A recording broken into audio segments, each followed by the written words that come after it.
പ്രധാന പരാതി വന്നത്, അല്ലെങ്കിൽ വിമർശകരൊക്കെ പറയുന്നത്, ഇത് ഒരു ക്രിമിനൽ മൈൻഡുള്ള ആൾക്കാർക്ക് ഇതൊരു ഗൈഡാണ് എന്നുള്ള രീതിയിലൊരു അഭിപ്രായം വന്നിരുന്നു.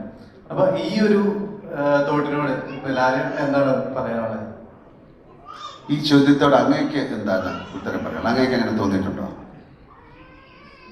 ശരിക്കും അത് ക്രിമിനൽ മൈൻഡ് ഉള്ളവർക്ക് അത് ആ രീതിയിൽ ചിന്തിക്കാം. അതെ, അതാണ് കാര്യം. ജോർജ് കുട്ടിയുടെ ക്രിമിനലായിട്ട് ഞാൻ ഇതുവരെ ഒരിക്കലും അങ്ങനെ, പിന്നെ ഇതൊരു സിനിമയാണ്, ഒരു മേക്ക് ബിലീഫാണ്. അങ്ങനെ സാധിച്ചു എന്നുള്ള, ഞാൻ 10-20 വർഷമൊക്കെ കഴിഞ്ഞിട്ടൊക്കെ പിടിക്കപ്പെടാം. അങ്ങനെ പോലീസിനെ കബളിപ്പിച്ചൊന്നും നടക്കില്ല. ഇപ്പോൾ സ്ഫടികം എന്നുള്ള സിനിമ ഇറങ്ങിയിട്ട് ആൾക്കാർ കൊണ്ടുപോയി പോലീസുകാരുടെ തലയിൽ ഇടിച്ച് സൂപ്പർ കാണിക്കുക.